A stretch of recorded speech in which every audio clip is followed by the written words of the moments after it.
Okay, I'm Barbara Canton Jackson. And I only use the Jackson part because it makes him happy. But and I've been playing handball since I'm 13 years old. I started playing in the Bronx where I lived. Where I lived. I used to play across the street from my house at John Philip Sousa Junior High School. It's also the school I attended. And I would actually go to the park at 8 o'clock in the morning and leave the park at 8 o'clock at night. And oftentimes I was the only female playing with all the guys. From the moment I picked up the ball, which it was a cousin that actually taught me how to play, I just simply loved it. And because it was physical and because I was, I guess, bigger and stronger than most girls, I just took to it.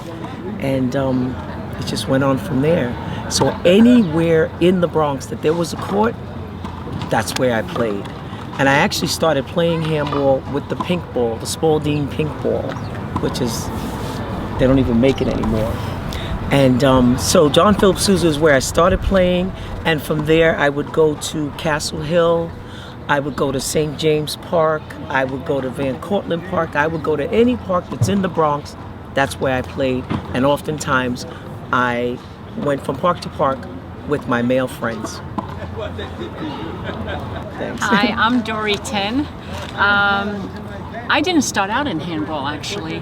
I'm one of 5 kids, so there was not a lot of sporting equipment. So having a ball was probably the extent of what we had in our house. So we lived across the street from a schoolyard. And the schoolyard had one court, back and forth. And everyone played on there, and when everyone was finished, I had a wooden paddle. And I would hit with a pink ball and hope one day that I could possibly be called into a game, which never happened. And as I got older, we then moved, eventually moving to Coney Island, these are the closest handball courts in Coney Island, the Mecca, I think, of handball, which is West 5th Street. And around 15 years old, I started coming down, 14, 15 years old, I came down to West 5th Street to play in these courts. So I never played handball. I was introduced to that game by my husband, Albert Apuzzi, then just a fellow handball player. And he saw how tall and long, lean I was, and he said, why not, take up handball? And the rest is history. I play in as many courts. Sometimes in the summertime we'll go to Central Park, which is closer to Barbara's house. But for the most part, Coney Island is my home court. And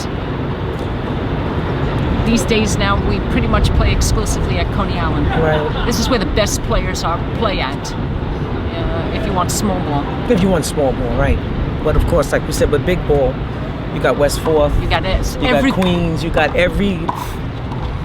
I mean, if you were to see some of the top big ball players, there's so many people. They'd draw your interest, they really would.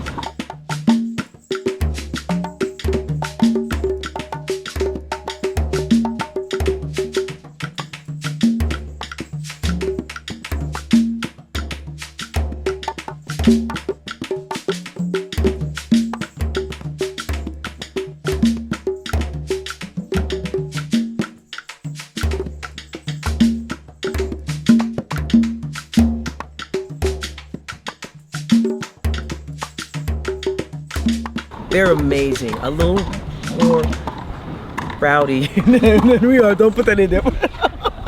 But they're very, very talented and interesting stories. A lot of talent.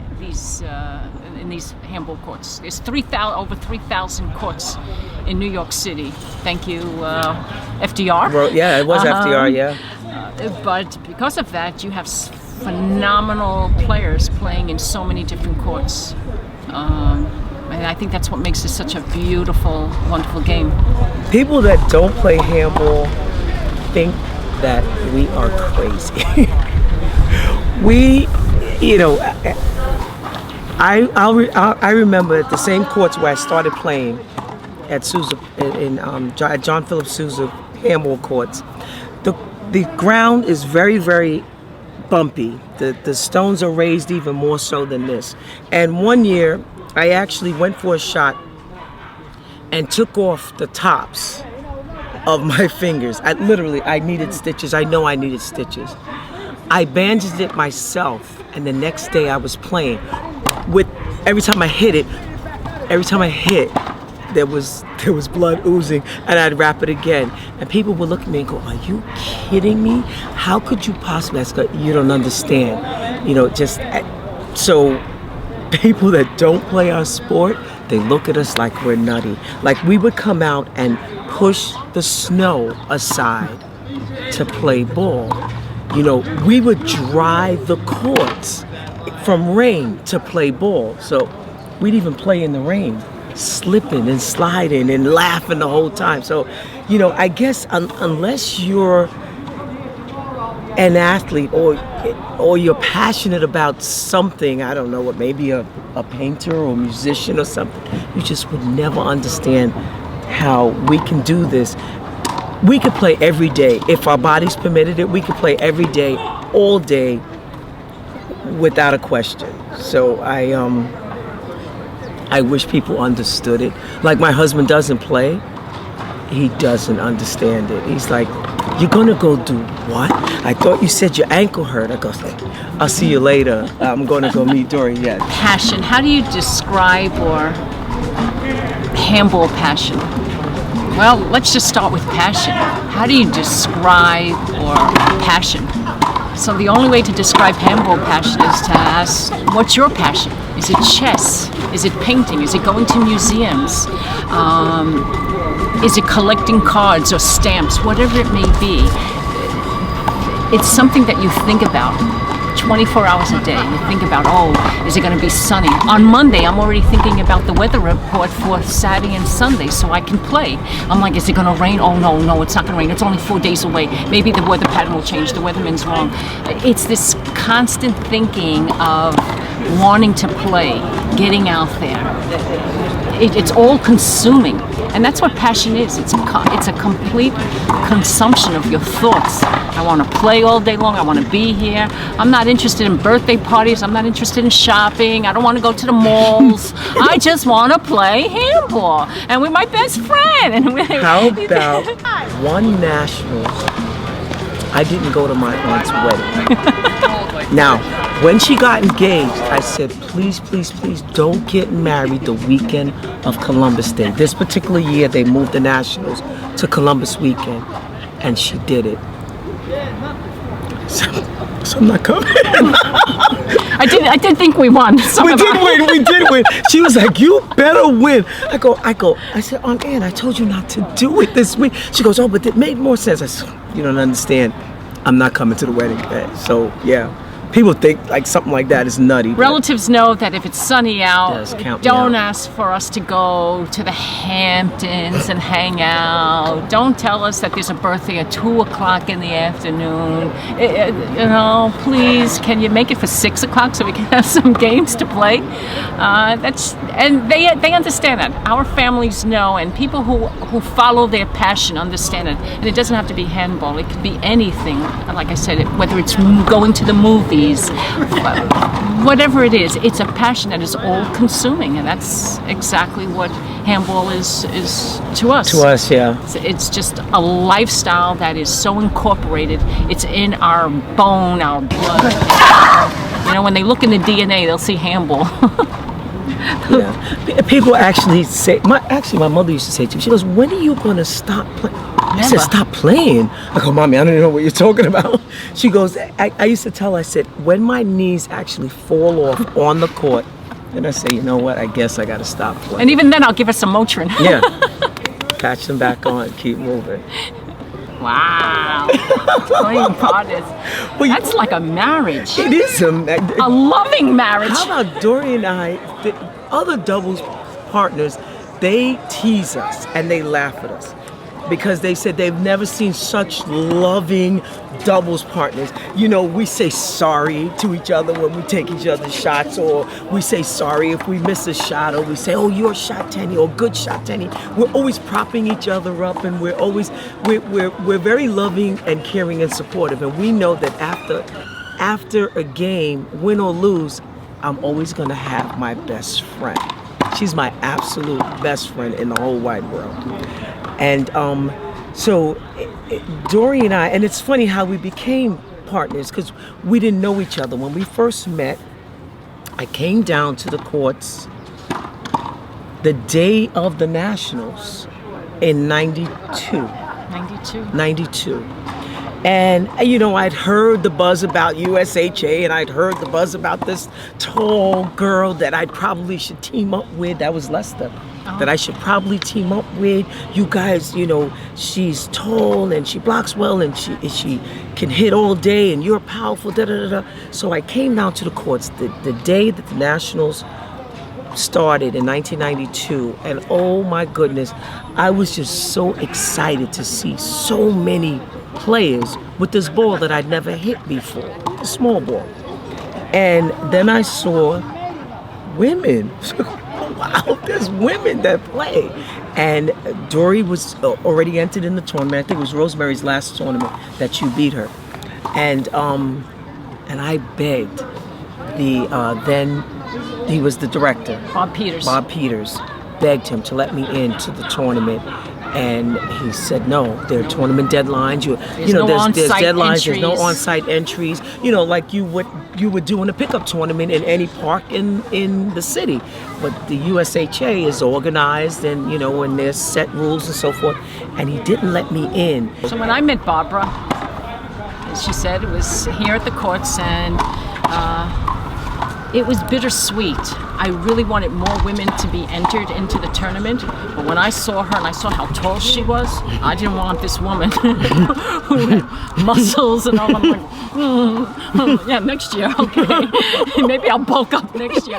So I wanted more women to enter the tournament, but not Barbara. So, I don't know if I told that to you. You never told me that. Like, okay, good, Bob. Don't let her in. I think it was a week after the Nationals, maybe. I came down, and Dori and I started playing together. I think we started playing together here on court 6 or court 4, and we started playing together, just, you know, pick up games, and then it just kind of went from there. And fast forward to the following year now, I probably was the first one to enter that year for the Nationals because I said I'm never going to let a deadline get me again. And Dori and I partnered up for that Nationals, and we won. And it was my first year in the USHA handball tournaments, and I actually won both singles and doubles. And then as doubles partners, that was it. We clicked. It was like she's got the endurance of a Benji, and I've kind of got, I don't know, I guess the power of, I don't know who. Amazon. Yeah, maybe. So it was just like, it was perfect. And then we're both tall, and in one wall handball, you're allowed to block your opponent. They can't get around me, and they can't see over us, and it was just perfect. Match. Yeah, and then we absolutely became best friends after that. And I often tell the story, which Dori kind of thinks it's corny, but it's the truth. When I met Dori, my mom, that was my absolute best friend, she was very, very sick. She'd become very ill. And I met Dori the year that my mom was very sick and in and out of the hospital. She eventually died of kidney cancer. But I often say that not only Dori, but also my husband, they were both heaven sent. Before my mother left here, she replaced her with Dori. She really did. She really did. She's my absolute best friend. And if my mother were here, they would be best friends. That's how much she's like my mother. I promise you. The same intellect. They like the same things. I swear to you, they would have been on the phone with Jeopardy, and they were history buffs. They were very much alike, and I really feel that my mom knew I needed someone when she was going to leave me, and Dori was. I got the better deal of this partnership. She is the best friend ever. For the longest, we were the winningest doubles team, and then the kids came along. You know. Tracy Davis. Tracy's daughter is 25. And when we met Tracy, I think she was 18.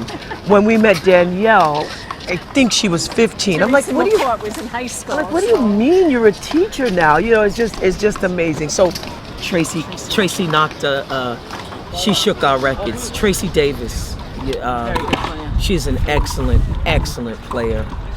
Both, well, 1, 3, and 4 at this point. She's devoted. She could tell you about passion. She's devoted her everything to handball. Kind of like late in life as well. To make sure I was known as Dori Cell, you know, I just kept going and going and going, you know, whereas these girls just want to hit the ball and kill it, and I just didn't have the power to kill the ball. So I knew that I just had to just make sure I had endurance and just push them left, right, front, deep, whatever I could possibly do to tire them out and make the mistakes, as opposed to trying to kill the ball from 40 feet from the wall. That was just not going to happen to me, So it was wonderful that the next year she came, and it's been nonstop. Yeah. We've played, in national tournaments, local tournaments, and international. And the Worlds, yeah. We've played in the Worlds. Yeah, and won. We won the Worlds. Yes. We won the Worlds in 2000. We won the Worlds in 2000. We came second in 97. In Winnipeg. Yeah. And Winnipeg was really, really wonderful. They actually built one-wall courts for us. Not us per se, but the one-wall players. And it was just, they treated us like kings and queens in Winnipeg. That was a wonderful Worlds. I want to say, I didn't go to many Worlds, but that had to be hands down one of the best. Yeah. We've also been to Venice Beach. That was fun. Venice was fun. They kind of built that tournament around us too. We had posters. There was cameras. They televised some of the games. Really, really good times and good people and. What's even better now is that even though we're sort of in the sunset, clearly, you're starting to see an international interest. You're starting to see a lot more people playing Big Blue and small ball. So although we're sort of in our sunset years in terms of handball, it's nice to see that there is really a spark generated through Europe and South America. And I'm happy. I'm a little sad that I couldn't be part of that and be 20 or 30 years younger. There's a lot of funding and a lot of interest in our game. And I tip my hat off because they're two very sweet young girls, young ladies who hopefully will they're the right ambassadors for the handball. sport. And like we're funny, and I think I can say this for both of us. We recognize talent, but you not only have to be talented for us, you also have to be well behaved. Also, I just don't want you to win. I promise you, I won't even watch your game. I need you to be a good representation of our sport, especially if you're a woman. Like, you don't curse, don't scream, don't be a pig about it. We want you to be a good representation of our game and of our sport and of our city. Kind of New York gets a bad rap a lot of places, and we want you to think the world of us when you're out there representing us. No profanity, no talking to the other trash to the other player. Just show sportsmanship, and in order to receive a prize, you have to stay till the end when we take pictures. We're not handing out any prizes until the very end, so we get pictures of everybody. So the very end of the win. At the end of every game, you must shake your opponent's hands. There's no questions. If you don't like them, whatever, I don't care. You can shake the hand, or you don't get paid for the tournament.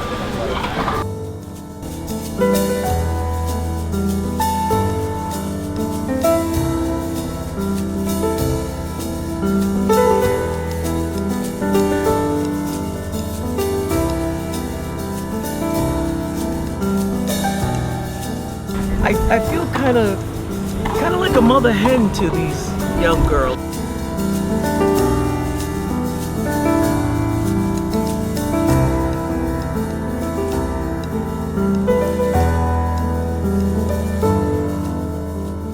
And I like to see them represent us in a very positive light, and they do a good job of it. They really do. Important.